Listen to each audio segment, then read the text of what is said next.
Good afternoon. Welcome to the first BEREC Public debriefing for 23. This is the debriefing on the outcomes of the 54th BEREC ordinary meeting that took place last week, 9th and 10th of March. As you might remember, we have developed a very interesting, we believe, and ambitious work program for 2023, including projects that fall into our three strategic priorities. In this first plenary meeting, we have mainly focused on carryover work from 22, as well as on discussing our planning for BEREC's contribution to the three items of the so-called connectivity package, which are the Gigabit Infrastructure Act, the Gigabit Recommendation, and the exploratory consultation on the future of connectivity sector and its infrastructure. On the 23rd of February, the Commission published a set of actions aiming at making gigabit connectivity available to all citizens and businesses across the European Union by 2030. As these actions have been expected since last year, BEREC has foreseen in our work program for 2023 the need to allocate resources for these tasks. We expect to finalize our work on these items during May 23, considering also the relevant deadlines. Before starting with the presentation, I would also like to inform you about a recent change in our mini board. In particular, Hanna Tovarkova, one of the BEREC vice chairs for 23, resigned from CTU. We opened an urgent procedure to fill in this position, and Mr. Wilhelm Esweiler from BNetzA, Germany, German regulator, was appointed as a new BEREC vice chair for 23. Now, coming to the logistics of today, the debriefing consists of two parts. After each part, we will allow time for questions from the audience. We have already received some questions from registered participants that we will try to answer. In addition, all participants are welcome to use the live chat box next to the live streaming window during the debriefing to send us questions that we will answer during the Q&A sessions. During the first part, BEREC co-chairs will present, first, the BEREC report on sustainability indicators for electronic communications, networks and services. Second, the update of criterion 4 of the BEREC guidelines on very high capacity networks. And third, the BEREC opinion on the review of the Intra-EU communications regulation.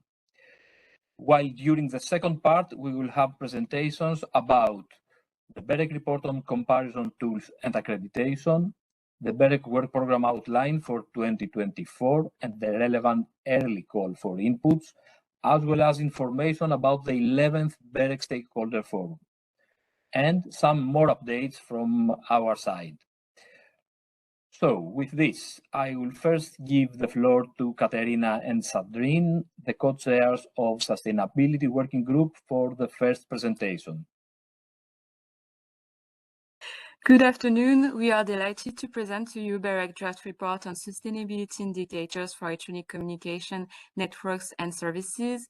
It was adopted by BEREC and published today for a 4 weeks public consultation period. Next slide, please. So BEREC included in its work program this work stream in order to contribute to the goal of increased environmental transparency in the telecom sector as set notably by the European Commission. In that sense, the draft report provides an overview of existing EU regulations and relevant work on the topic, a summary of stakeholders' technical workshops held by BEREC in 2022, a snapshot of current NRA's experiences in terms of environmental data collection, and an analysis of level of adoption and support of a set of sustainability indicators within the industry. Based on this information, BEREC draws first assessment of upcoming challenges and possible role for telecom regulators in relation with sustainability indicators and environmental transparency. Next slide, please. Specifically, the analysis of NRA's approach of the topic is based on the feedback of 29 authorities to a questionnaire distributed by BEREC.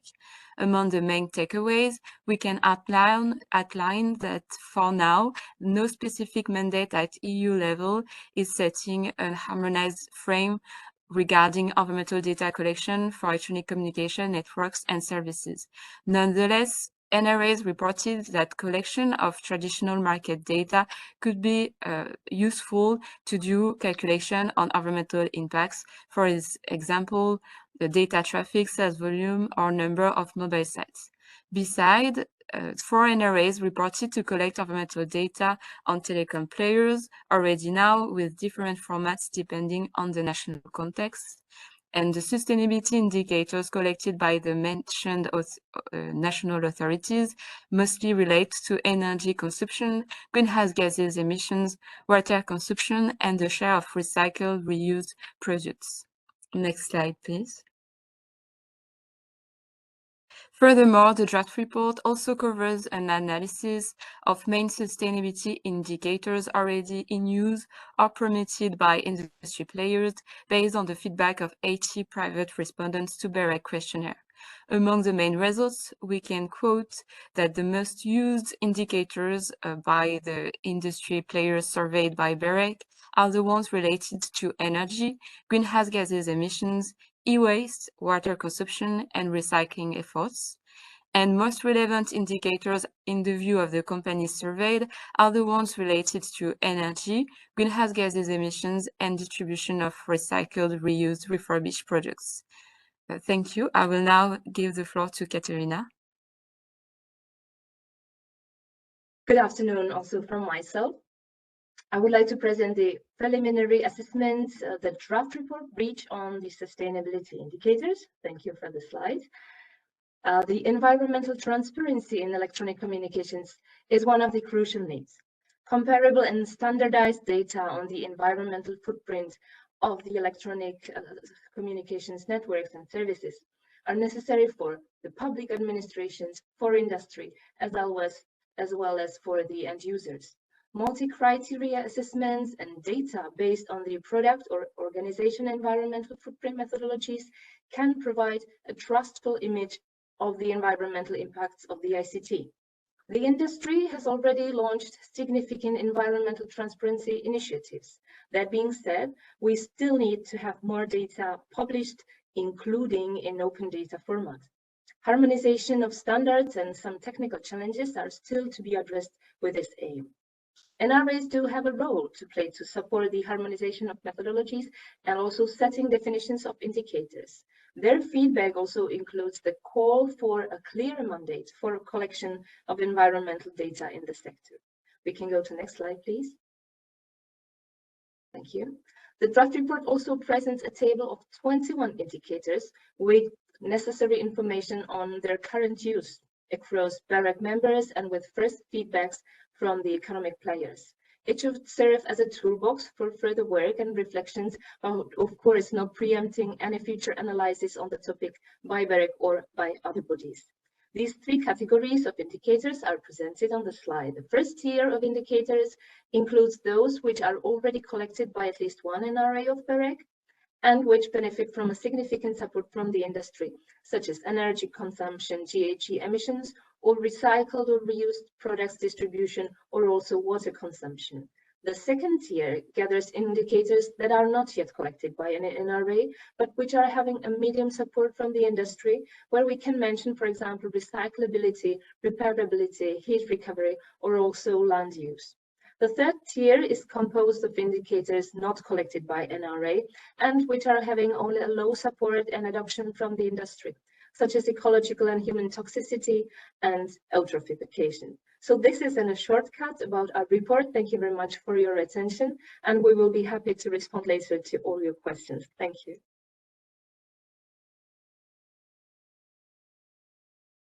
Good afternoon. On behalf of the FNE Working Group, the title of the presentation is Update of Criterion 4 of the BEREC Guidelines on Very High Capacity Networks. Next slide, please. BEREC published the guidelines on very high capacity networks in October 2020, according to Article 82 of the European Electronic Communications Code. These guidelines define the criteria a network has to fulfill in order to be considered a very high capacity network. In total, these guidelines define 4 criteria, and any network which meets at least one of these 4 criteria is considered to be a very high capacity network. Criterion 4 is defined as follows. Any network providing a wireless connection which is capable of delivering, under usual peak time conditions, services to the end users with a certain quality of service qualifies as a very high capacity network. The first version of the guidelines determined criterion 4 based on data collected from mobile network operators in June 2019. At that time, it was clear that the mobile network operators will roll out 5G in their networks in the near future. However, only very few of them had already started. Therefore, at that time, it was not possible to collect data from mobile network operators on 5G, but only on 4G LTE Advanced.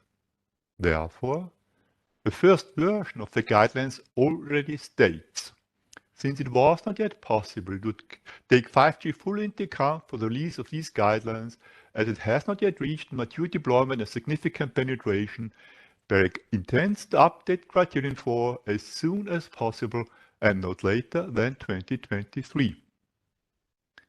The objective of this project is this update of criterion 4 based on data collected from mobile network operators on 5G. The update does not include the other criteria 1 to 3, which remain unchanged. Next slide, please.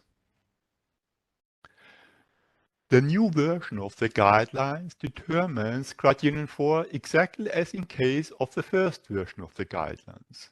The only difference is, as already mentioned before, that criterion 4 is determined based on data collected from mobile network operators on 5G, not 4G. Therefore, the first step was to update the questionnaire used for data collection from 4G to 5G.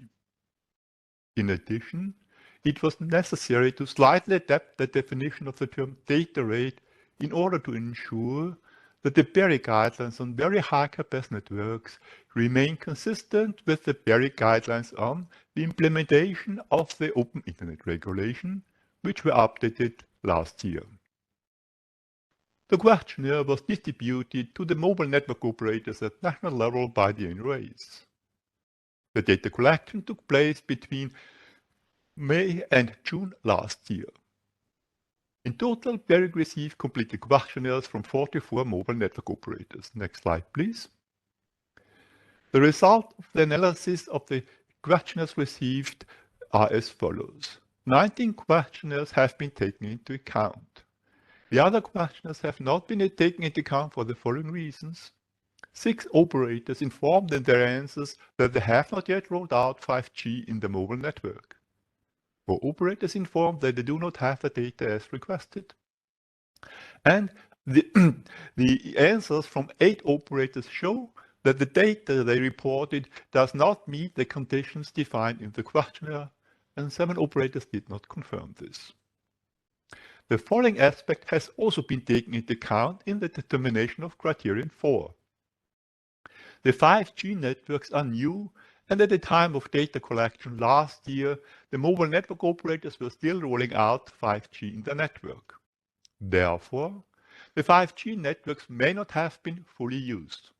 However, if the number of 5G end users increases in the future, the network performance, for example, data rate, inevitably decreases accordingly, unless this is at least partially compensated by the deployment of a new and more advanced 5G technology. Therefore, the mobile network operators were asked whether they expect that the data rate they reported will decrease in the next 2 years, or maybe in certain cases increase. Based on the data received, This aspect has also been taken into account in the determination of criterion 4. Next slide, please. The new version of the guidelines updates criterion 4 based on the median of the data on 5G received from mobile network operators. The new threshold values of criterion 4 are shown in this table, which reflects the higher network performance of 5G compared to 4G. Criterion 4 is defined as follows. Any network providing a wireless connection which is capable of delivering, under usual peak time conditions, services to the end users with the following quality of service is considered to be a very high capacity network. Downlink data rate at least 350 megabits per second. Uplink data rate at least 50 megabits per second. IP packet error ratio not higher than 0.01%. IP packet loss ratio not higher than 0.01%. Round-trip IP packet delay not higher than 80 milliseconds. IP packet delay variation not higher than 5 milliseconds. And IP service availability at least 99.9% per year. The threshold values of criteria 4 refer to outdoor locations only and to the average value within the coverage area considered. Now I hand over to Joanna and Elisabeth, co-chairs of the roaming working group. Many thanks, Wilhelm. Good afternoon from my side as well. My fellow co-chair, Elisabeth Weber, could not join today. Therefore, I will represent the roaming working group. Last Thursday, BEREC adopted its opinion on the Intra-EU communications regulation. Next slide, please. Let me first start with some background information. The regulation currently in place expires on the 14th of May 2024. According to recital 53 of the roaming regulation, the Commission, with the support of BEREC, assesses the existing measures and determines whether and to what extent there is a need to reduce the caps. This opinion is based on data collected annually by BEREC, on a short call for input that was launched on last November, and we received 12 contributions as well, and other available data, like, for example, the Eurobarometer survey. Next slide, please. The main conclusions of our analysis are the following. First of all, we noted that the regulation supported price decreases in intra-EU communication services, but no significant impact on the consumption was observed. Secondly, OTT applications are broadly used for cross-border communications. However, some limitations for users above 55 years old are noted. In addition, we concluded that the difference between roaming and intra-EU pricing might not be easily understandable by consumers, and therefore, increasing the awareness could be beneficial. Moreover, we observed that the current price caps are significantly higher than a rough estimate of the costs required to offer intra-EU calls. However, issues might arise from SMS termination and transits, which are not regulated services. These issues were also raised in the call for input. Before giving the floor back to Kostas, next slide, please. I would like to give you a short update about roaming work that is about to get finalized. Next slide, please. First of all, we have the International Roaming Benchmark Data and Monitoring Report, including the annex about Western Balkans. Due to the change in the number of indicators collected, we noticed some delays on behalf of operators and NRAs in submitting the requested information. Therefore, we will be ready to publish this document by the end of March. At the end of March, we will also publish our opinion on the Commission implementing regulation on the fair use policy and sustainability mechanism. This opinion is also based on data that we have collected all these years, including also the recent one. This is all from my side. Many thanks. Thank you, Joanna. As I mentioned in the beginning, we have received a question before today's session. This question concerns BEREC's opinion on intra-EU communication services. In particular, Mr. Andrew Heilman, who is assistant to the Vice President of the European Parliament, is asking Intra-EU calls will expire on the 14th of May 2024. Does BEREC believe it should be renewed? Or should intra-EU additional charges above national rates be abolished? Is it likely that if they do expire, we will see increased prices like we have seen in the United Kingdom and roaming charges? This is a question for the roaming working group, so I will give the floor back to Ioanna to reply. Many thanks for the question. BEREC's opinion doesn't include a recommendation, as I just described, about the need of a renewal of the regulation, but an assessment about how the market has worked during these 4 years. This is according to what Recital 53 of the roaming regulation BEREC was tasked to do. As mentioned previously, BEREC analyzed the market on the basis of the available data and information, and we concluded that the price cap set by the regulation did not significantly impact the volumes consumed or the number of consumers using the services.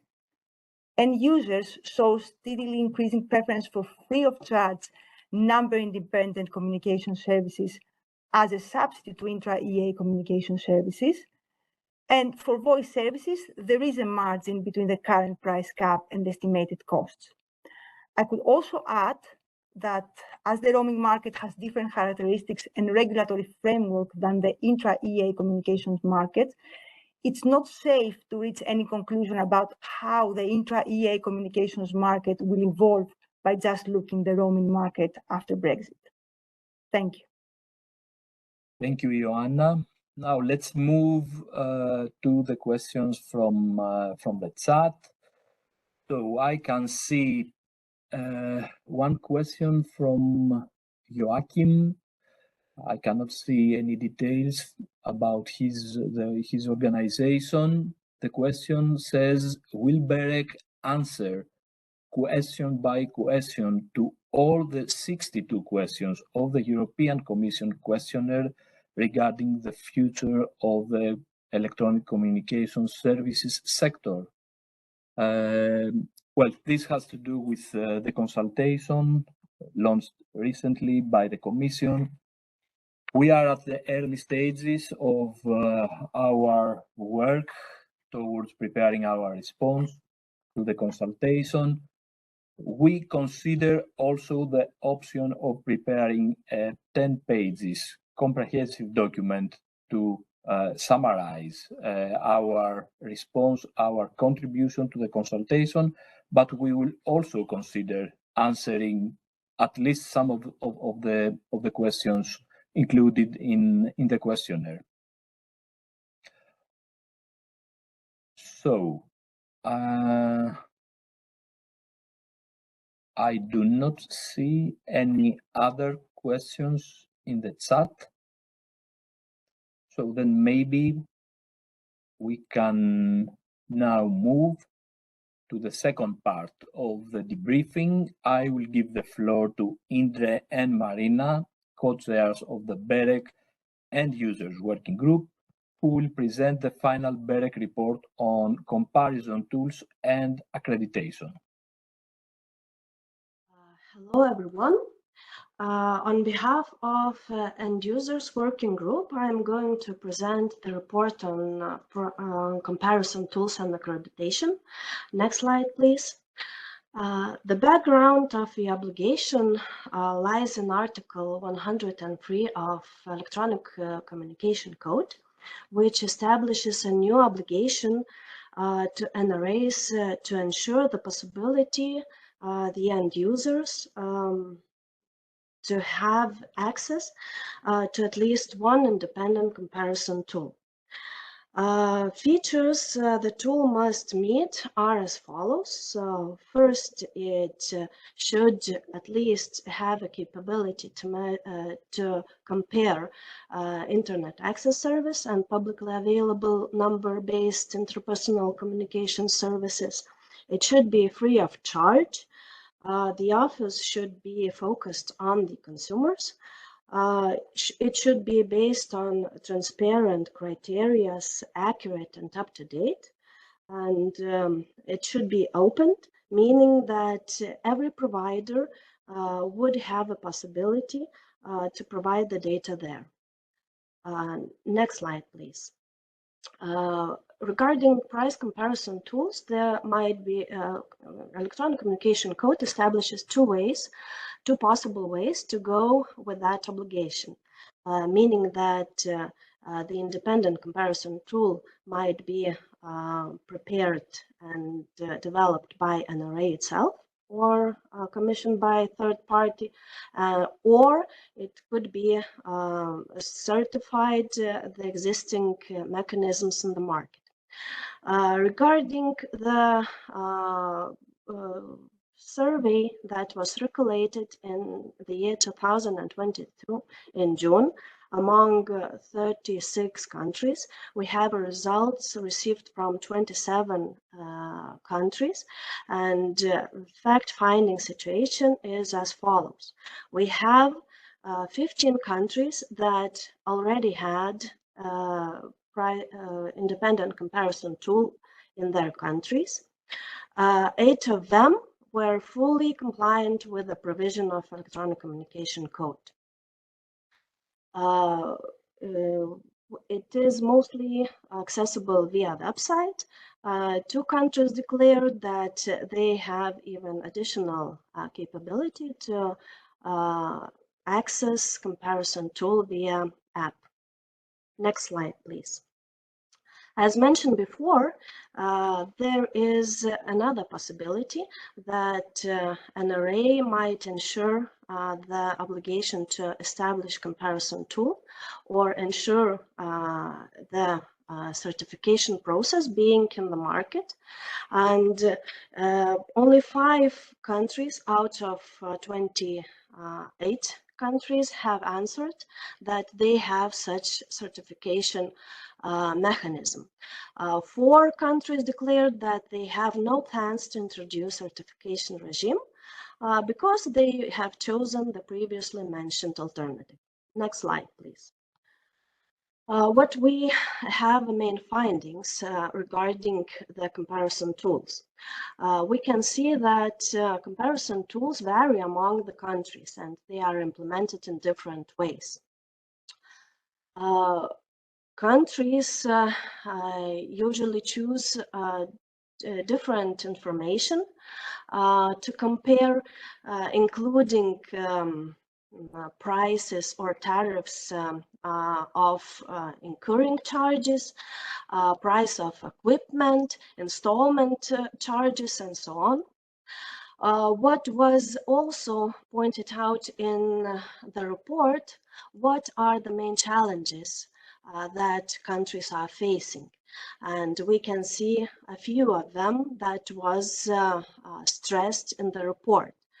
It is one that the data collection is quite challenging, and especially bundles when you have to provide information and to gather information that would be comparable to each other, having in mind the differences in the offers that we have in national markets. Of course, the provision of a tool itself, the design of it, and how to order the offers in the right way. Also, the definitions of requirements of a tool is of essential importance. And of course, what was stressed out by stakeholders during public consultations, the main risks and challenges are to keep comparison tools updated and to keep it well maintained. What we have here, it's fact-finding from the year 2022 June. We expect within a few years to come back to this question and to analyze the factual situation in the countries once again. Thank you for the floor, and I pass my floor now to Tonko.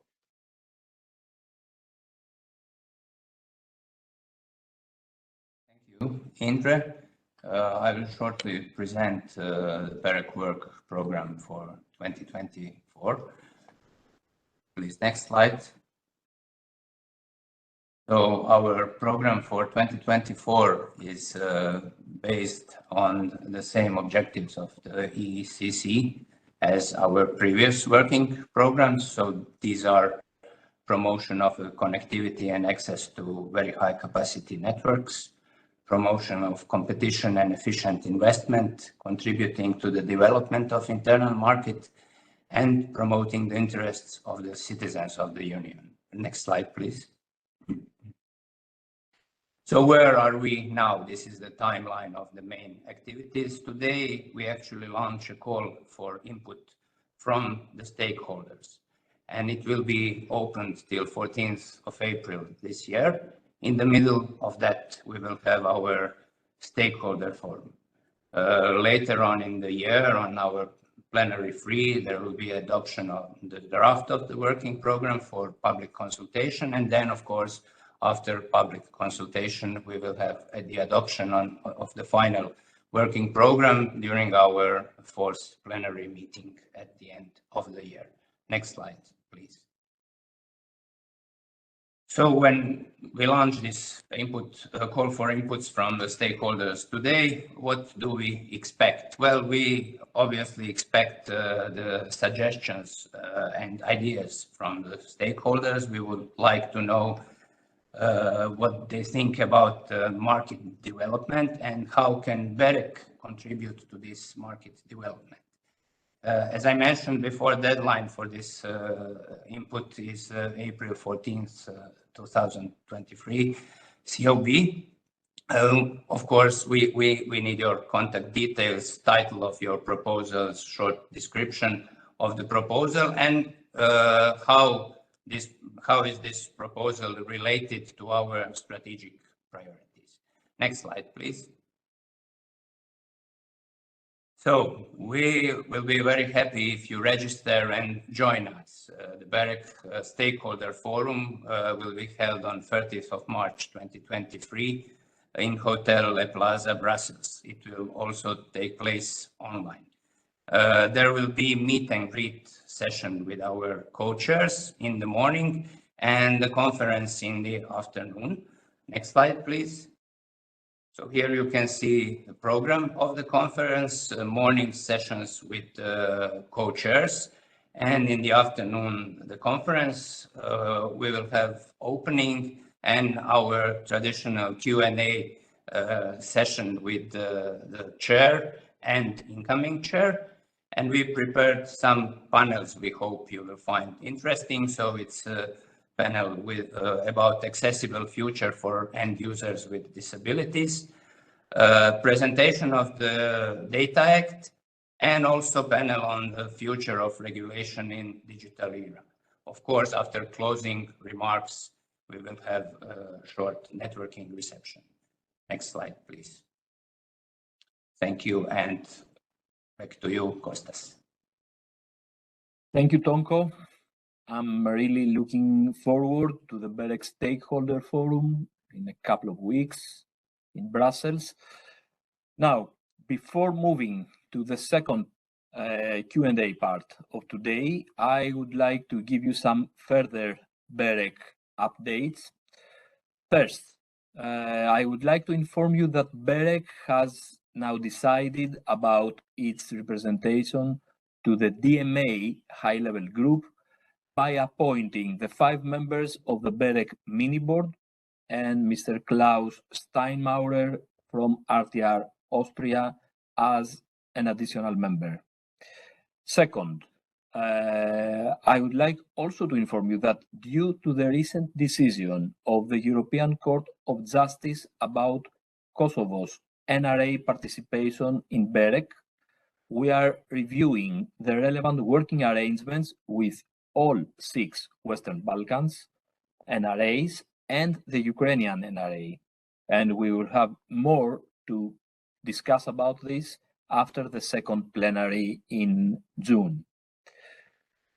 In addition, during the last plenary meeting, BEREC approved its action plan for 2030. BEREC is aiming to actively facilitate and foster open, secure, high quality, competitive, and sustainable digital ecosystems that will empower people and businesses. This document includes our vision for continuous and future contribution towards the regulatory environment of Europe 2030 and identifies 5 strategic objectives. These include fostering national and international connectivity, facilitating an open and sustainable internet ecosystem, providing for the security and resilience of the networks and services, contributing towards achieving sustainability goals, and strengthening BEREC's agility, independence, inclusiveness, and efficiency as a center of expertise. BEREC has also identified 14 actions to take within these 5 strategic objectives. Apart from the documents presented today, the Board of Regulators adopted some further public documents during the plenary meeting last week. These refer to procedures for the BEREC databases foreseen by the roaming regulation, summary report on the workshop on the application of rights of end users in the European Electronics Communications Code, indicative calendar for international events for 23, and BEREC input on the draft European Commission implementing decision on key performance indicators for the Digital Decade Policy Programme 2030. Finally, I would like to remind you the BEREC public consultations that are currently taking place, for which BEREC is expecting input from all interested stakeholders. This includes the draft BEREC report on sustainability indicators for electronic communications, networks and services with a deadline in April 12. The early call for input for the BEREC Work Programme 2024, as Tonko said, deadline 14 April, this one. And finally, the draft BEREC guidelines on very high capacity networks presented by Wilhelm earlier, with a deadline the 28th of April. And with this, I would like now to proceed with the second Q&A part.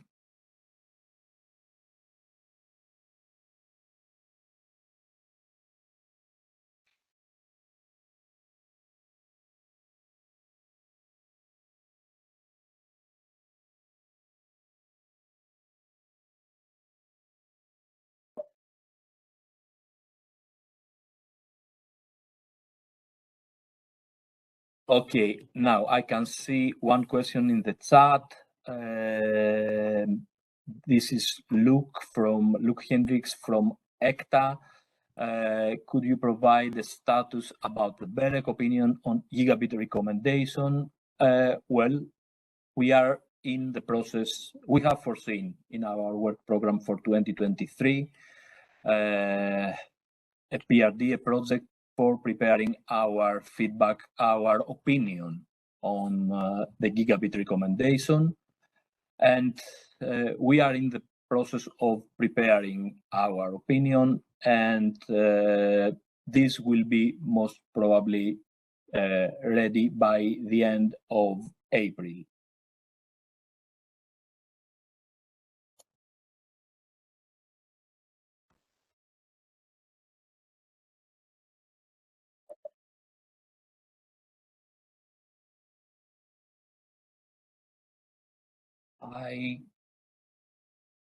I don't see any other questions in the chat, so therefore we can close the debriefing for today. Before saying goodbye, let me just remind you about the planned events in which we will have the chance to meet in person. First, the 11th BEREC Stakeholder Forum on the 30th of March in Brussels. Tonko gave you more details on this, and the content of this, and it looks indeed very interesting.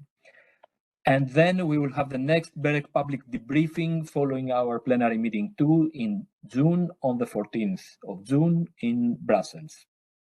So, till then, goodbye, and looking forward meeting you soon.